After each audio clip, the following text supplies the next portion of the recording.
السلام علیکم ناظرین، میرا نام زین عادل ہے۔ ناظرین، آپ جانتے ہیں کہ پچھلے کچھ عرصے کے دوران دنیا کے بہت سے اہم مقامات کو بند کر دیا گیا۔ خانہ کعبہ بھی بند ہے، بیت المقدس کو بھی تالے لگائے جا چکے ہیں، ویٹیکن سٹی کے ساتھ ساتھ تمام مذہبی مقامات ویران نظر آ رہے ہیں۔ ملحدین خوش ہیں کہ دنیا کے تمام مذاہب بے نقاب ہو گئے، لیکن سائنس کے بلبوتے پر خود کو خدا قرار دینے والے ممالک کون سا محفوظ ہیں؟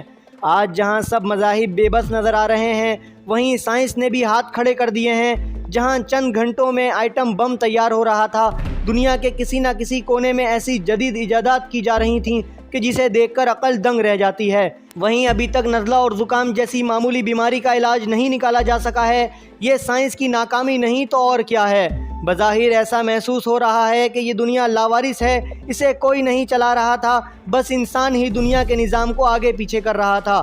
اور آج انسان بھی بے بس نظر آ رہا ہے، پوری دنیا خوف میں مبتلا ہے، ہر طرف سے لاشوں کی خبریں آ رہی ہیں۔ دنیا خوف زدہ ہے کہ اگر اس وبا سے بچ گئے تو غربت و افلاس سے مر جائیں گے۔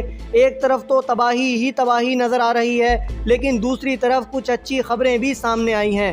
سولر سسٹم میں جو دراڑ پڑ رہی تھی اور سائنسدان اس سے بہت بڑا خطرہ محسوس کر رہے تھے، اب وہ دراڑ بھرنے لگی ہے۔ دنیا بھر میں آلودگی ایک بہت بڑا خطرہ بنتی جا رہی تھی، لیکن گزشتہ ایک ماہ میں آلودگی میں واضح کمی دیکھنے میں آئی ہے۔ سمندر، دریا اور نہریں صاف و شفاف ہو چکی ہیں، کیونکہ ان کو آلودہ کرنے کے لیے انسان موجود نہیں۔ وہ قتل و غارت، وہ لوٹ مار جو پوری دنیا میں پھیل گئی تھی، ایک دم سے کم ہو چکی ہے۔ بچوں سے جنسی زیادتیاں نہ ہونے کے برابر ہیں۔ اب کسی بچے یا بچی کی زیادتی شدہ لاشیں ویرانے سے نہیں ملتی۔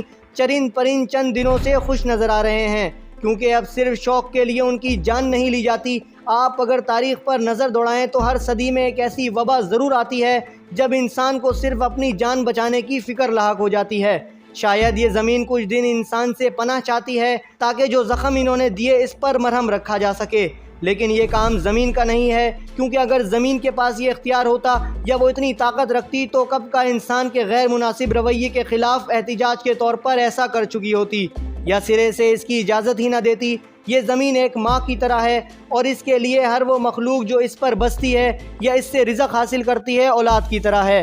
جب زمین کی نظروں کے سامنے ایک اولاد اپنے ذاتی مفادات یا شوق کے لیے دوسری اولاد کا قتل عام کرتی ہوگی تو زمین کو کیسا محسوس ہوتا ہوگا، اور وہ اپنی شدید خواہش کے باوجود اس ظلم کو نہیں روک سکتی، تو اس کا مطلب یہ ہے کہ یہ نظام نہ انسان چلا رہا تھا اور نہ ہی زمین کی خواہش کے مطابق چل رہا تھا، بلکہ دور کہیں ایک طاقت ہے جو نہایت خاموشی کے ساتھ اس نظام کو سنبھالے ہوئے ہے۔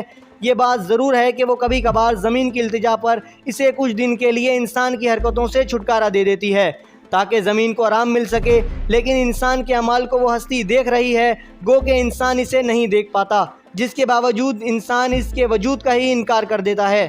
مگر کبھی کبھار وہ طاقت اپنے ہونے کی نشانیاں دیتی ہے تاکہ انسان تھوڑا سنبھل جائے۔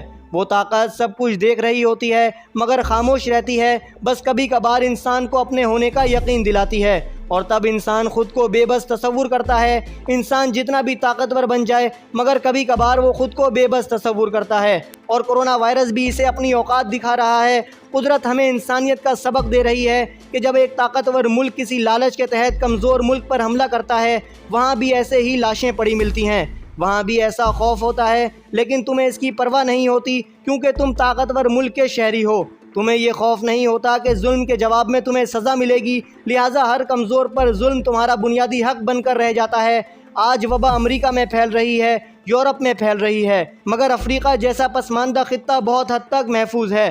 افغانستان اور یمن جیسے غریب ترین ممالک جہاں صحت کی سہولیات نہ ہونے کے برابر ہیں، وہاں کرونا وائرس کا خوف نہیں ہے، لیکن نیو یارک اس وبا کا گڑھ بن چکا ہے جو دنیا کے ترقی یافتہ شہروں میں شمار ہوتا ہے۔ آخر کوئی تو ہے جو بتانا چاہتا ہے کہ تم طاقت کے نشے میں خود کو خدا سمجھنے لگ جاؤ، لیکن تم سے بھی بڑی طاقت موجود ہے جو تمہیں معمولی سی بیماری کے سامنے بے بس کر دے گی، بالکل نمرود کی طرح، جو تمہاری طرح انتہائی طاقتور تھا اور اس غرور میں خود کو خدا سمجھ بیٹھا تھا، مگر پھر ایک چھوٹے سے مچھر کے سامنے تمام تر طاقت ہونے کے باوجود بھی بے بس ہو گیا۔